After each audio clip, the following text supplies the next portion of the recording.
നമ്മളൊരു കാര്യം കൂടി ചോദിച്ച് നമുക്ക് വൈൻഡ് അപ്പ് ചെയ്യാം. അതായത് നമ്മളിപ്പോൾ അടുത്തായി കേൾക്കുന്ന ഇപ്പം ബിഗ് ബോസിൻ്റെ പുതിയ പരിപാടികളൊക്കെ നടന്നുകൊണ്ടിരിക്കുകയാണ്. ഇപ്പോൾ അടുത്ത് തന്നെ സ്റ്റാർട്ട് ചെയ്യും. അതിൽ നമുക്കൊരു ചോദ്യം ചോദിക്കാം. അദ്ദേഹത്തിൻ്റെ പേര്, അലിൻ ജോസ് പെരേരയുടെ പേര് ഭയങ്കര ഹോട്ടായി കേൾക്കുന്നുണ്ട്. പല പല വലിയ വലിയ ആർട്ടിസ്റ്റുകളോടൊപ്പം തന്നെ ബിഗ് ബോസിൽ സെലക്റ്റഡ് ആയിട്ടുള്ള ആൾക്കാരുടെ പേരിൽ. അത് അദ്ദേഹത്തിന് വെളിപ്പെടുത്താൻ പറ്റുമെന്ന് എനിക്കറിയില്ല. എന്നാലും അദ്ദേഹത്തിൻ്റെ പരിമിതമായ ഒരിതിൽ ഒരു ചുരുങ്ങിയ ഇതിൽ നമുക്ക് പറ്റുന്ന കാര്യങ്ങളൊന്ന് ജസ്റ്റ് ഒന്ന് പറഞ്ഞ് നമുക്കൊന്ന് ഇന്റർവ്യൂ ഒന്ന് വൈൻഡ് അപ്പ് ചെയ്യാം. നിലവിൽ വിളിച്ചിട്ടില്ല. എന്തായാലും അവിടെ എന്തായാലും ഓപ്പർച്യൂണിറ്റി കിട്ടിയാൽ തീർച്ചയായിട്ടും പോകണം. ഇന്റർവ്യൂ കഴിഞ്ഞു, അത് നമ്മൾ പറയുന്നില്ല. എന്തായാലും ബിഗ് ബോസിന്റെ ഭാഗത്തുനിന്ന് ഒരു ക്ഷണം ഉണ്ടായാൽ തീർച്ചയായിട്ടും പോകും. ബാക്കിയുള്ള ഡീറ്റെയിൽസ് ഞാൻ പറയുന്നില്ല. ഇന്റർവ്യൂ വിളിച്ചോ ഇല്ലേ എന്നൊന്നും നമ്മൾ ഡേറ്റിൽ പറയുന്നില്ല. പലരും പല രീതിയിലും പറഞ്ഞ് ഇത് ഇതാവുന്നുണ്ട്. അതുകൊണ്ട് തന്നെ എന്തായാലും ഇനിയിപ്പോ 2-3 ആഴ്ച കൂടി ഇല്ലല്ലോ. ഓഗസ്റ്റ് 3 തുടങ്ങും, ഓഗസ്റ്റ് 14 തുടങ്ങും എന്നൊക്കെ പറഞ്ഞ് കേൾക്കുന്നുണ്ട്. എന്തായാലും ലാലേട്ടന്റെ പ്രൊമോ വീഡിയോ വരെ ഇറങ്ങി. കുണുവാവ എന്നൊക്കെ പറഞ്ഞ് മറ്റേ ഈ ചേച്ചി ഉണ്ടെന്നൊക്കെ പറയുന്നുണ്ട്, നാഗ ചേച്ചി ഉണ്ടെന്നൊക്കെ പറയുന്നുണ്ട്. ചിലപ്പോൾ ഞാൻ വിളിച്ചു കഴിഞ്ഞാൽ തീർച്ചയായിട്ടും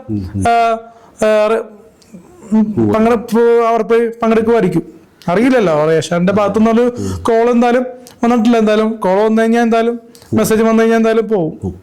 ഞാൻ അറിയാൻ കഴിഞ്ഞത് അദ്ദേഹം പുതിയൊരു വണ്ടി ഒരു 3-4 മാസമുള്ള ഒരു കാർ എടുക്കാനുള്ള പ്ലാനിലാണ്. ഓൾമോസ്റ്റ് സെറ്റ് ആയിട്ടുണ്ടെന്നുള്ള വിവരമാണ് ഞാൻ. കാർ ഇപ്പൊ ബിഗ് ബോസിൽ പോയാലും ഇല്ലെങ്കിലും ഒരു കാർ വാങ്ങണമെന്നാണ് ആഗ്രഹം. കാരണം ഒരുപാട് പ്രോഗ്രാംസ് ഉണ്ട്. കാരണം ഒരുപാട് പേര് പറയും ബിഗ് ബോസിൽ പോയാലേ കാർ പഠിക്കുന്നു പറയും. ബിഗ് ബോസിൽ പോകണ്ട, കാർ ഇപ്പോ ഒരു 50,000 രൂപ കൊടുത്തു കഴിഞ്ഞാൽ മാസം 10,000 വെച്ച് ഈ അടക്കാനുണ്ടെങ്കിൽ ആർക്കും മേടിക്കാം. 50,000 ഞാനൊരു എക്സാമ്പിൾ പറഞ്ഞ, ഒരു 10,000 രൂപ കൊടുത്താലും അതിനനുസരിച്ച് ഈ ഡൗൺ പേയ്മെന്റ് കൂടും. ഒരു മാസത്തെ 50,000 കൊടുത്തു കഴിഞ്ഞാൽ ചിലപ്പോൾ 10,000-20,000 രൂപ മാസം കൊടുത്താൽ മതിയാവും.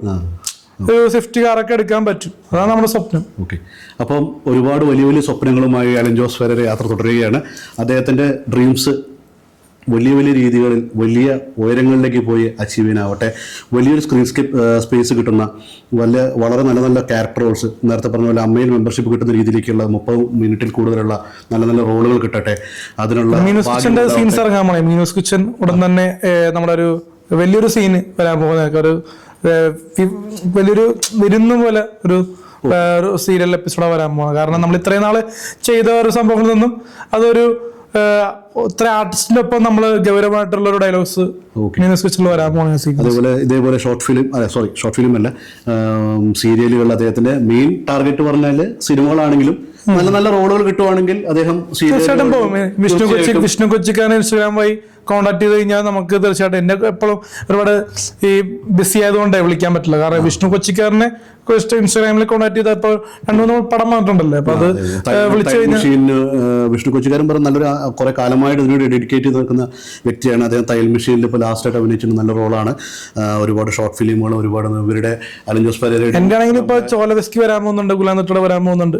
അതിനുശേഷമായിരിക്കും ഇനിയിപ്പോ കോൾസ് വരുന്നത്. അതിന് മുന്നേയും ചിലപ്പോ ഇപ്പൊ എങ്കിലും ഉണ്ട് വിഷ്ണു കൊച്ചിക്കാരനെ സിനിമ എനിക്ക് വിഷ്ണുവിനും കമ്പയർ ചെയ്തിട്ട് മീനൂസ് കൊച്ചും കണ്ടിട്ട് വിളിച്ചിട്ടുണ്ട്. അപ്പൊ അതിന്റെ വർക്കുകൾ വരുമെന്ന് തോന്നുന്നു. സിനിമയുടെ 1-2 സിനിമ ചർച്ചയുണ്ട്. എന്തായാലും ലെവലിലേക്ക് വരട്ടെ വിഷ്ണു കൊച്ചിക്കാരനും. എല്ലാവിധ ബിഗ് ബോസും ഇതൊക്കെ എന്തായാലും വരുമ്പോ നല്ല രീതിയിൽ പോട്ടെ എന്ന് വിളിച്ചാൽ കിട്ടട്ടെ. എല്ലാവർക്കും ആർക്കാണ് ഭാഗ്യം ഉണ്ടെങ്കിൽ അവര് ബിഗ് ബോസിൽ കയറട്ടെ, വലിയ വലിയ ഉയരങ്ങൾ കീഴടക്കട്ടെ. പിന്നെ എല്ലാവർക്കും എല്ലാ ഇൻഫ്ലുവൻസറോടും പറയാനുള്ളത് സിനിമ മാത്രം ലക്ഷ്യം വെക്കരുത്. ഷോർട്ട് ഫിലിം ചെയ്യുക, സീരിയൽ ചെയ്യുക, വെബ് സീരീസ് ചെയ്യുക. സിനിമ വിളിക്കാൻ പോവുക, അല്ലാണ്ട് സിനിമ മാത്രം ഒരു ടാർഗറ്റായി പോകരുത്. അതുകൊണ്ടാണ് ഞാനിപ്പോ ഈ സീറ്റിലിരിക്കാൻ കാരണം. കാരണം സിനിമ മാത്രം ഒരു പാഷനായിട്ട് നിന്ന് കഴിഞ്ഞാൽ നമുക്ക് ഈ സോഷ്യൽ മീഡിയ അറ്റൻഷൻ ഉണ്ടാക്കാൻ പറ്റില്ല. സോഷ്യൽ മീഡിയ എന്ന് പറഞ്ഞാൽ വലിയൊരു പ്ലാറ്റ്ഫോമാണ്. അത് ഒരു വലിയൊരു സംഭവം തന്നെയാണ് ശരിക്കും പറഞ്ഞ.